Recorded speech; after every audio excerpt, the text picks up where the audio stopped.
Thank you, Tanya, for having me.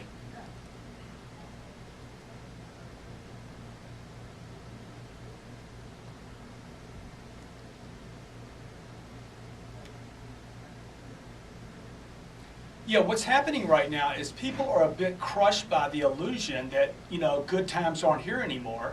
And that basically demonstrates to people that this is a new model that you need to come up with in order to be happy in this economy. Like the American worker-employee-employer relationship is a broken model, and it leaves dissatisfaction when I can't go to a credit card, I can't borrow money out of my house. How am I going to get a promotion? Maybe not even get a job. Maybe they cut me out. Maybe they cut me because they can't afford me. This leaves a lot of insecurity in the marketplace and creates for dissatisfaction.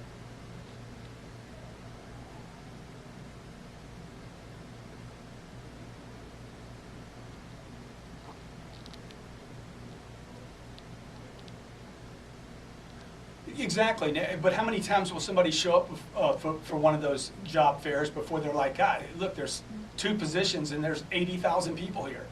See, people start giving up, again, back to dissatisfaction, and my suggestion is that you understand that the model that you're looking at is broken. It's been broken for years. You just didn't know it 2 years ago when things were good and you had credit cards and nobody was worried about layoffs. That game is over. This is a new economy and a new time. You're going to hear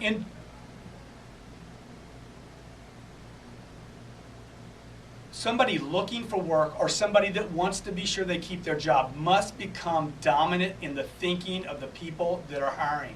You must stand out so greatly. You don't want to compete in this type of economy. Whether you're a business, looking for a job or trying to keep one, run a company, or work for one, you want to dominate the sector. You want to have a footprint in a sector so heavy that you're so valuable, so different, so unique that nobody would ever get rid of you, and nobody would ever, compare you to somebody else in the marketplace.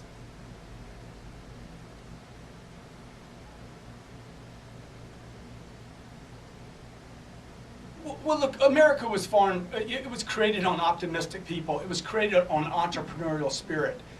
Don't be a worker anymore. Think about how you can add revenue as an entrepreneur to the company. Don't just think as, I'm going to do my 37.5 hours. Look, the name of the game today is revenue. It's not loyal, teammate, buddy, I tell the truth. The model today is, look, you got to bring revenue to a company to stand out. So if there's 5 people being interviewed, and I'm the only person in that interview that's saying, I can bring revenue, I can help you drive your top line and not be expensive, and really be hungry in that interview, and talk to a decision maker, you're going to stand out in that interview.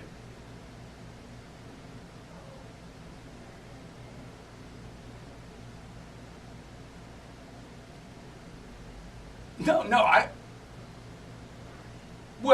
don't think that the way that is delivered is actually correct, okay? I don't think any CEO, unless he's completely insane, is thinking either about employee satisfaction or dissatisfaction, or taking advantage of anyone. Look, the average CEO and entrepreneur in this country is so consumed with his own problems. Can I make payroll? Will we make money this month? Can I compete in the marketplace? Can I get credit? They're so consumed by their own issues of whether or not they're going to be in business tomorrow. The last thing they're worried about is, oh, little Billy, whether it's good Billy or bad Billy, they're not really worried about that. They're worried about whether they keep their doors open at all.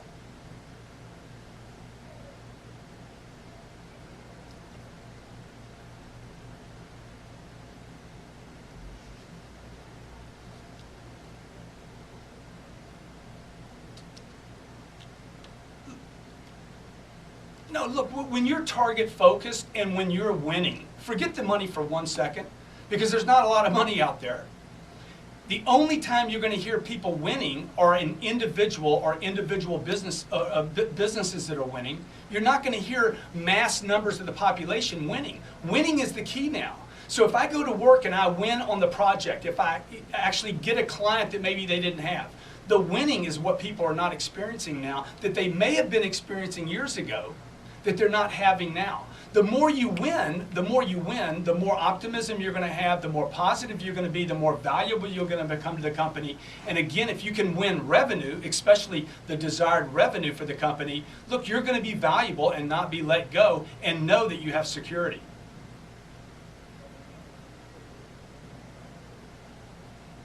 I think you could plan, I think a person would be smart to plan for 4 or 5 years of a very, very difficult economy. Don't wait for good news. Quit turning on the TV thinking, oh, we're going to get a great job report. For every great report you get, you're going to have 2 reports that are negative. Again, you're going to see individual cases where people are winning because they're getting outside the broken model. You're going to see mass numbers, sectors, and industries not winning. And look, I have 3 businesses. They all are winning. But you know, I kind of don't want to tell anybody because there's so much negativity in the economy and so much negativity by so many people that you're not hearing. Look, the first thing we do is we go after every product development, every client with the concept of first or your last. Dominate the buyer's mind if it's a client. Dominate my sector. I don't compete. I'm not interested in competition. Great companies, great individuals, great athletes do not think in terms of competition. Competition is for the old model. The new model is domination. Not dominate like force, not dominate like I'm going to take over someone, but dominate the sector in such a manner that you can only think about that guy or that company or that product. Look at Apple Computer. They do not compete. They dominate their sector, and they're valuable in any kind of economy. Thank you very much.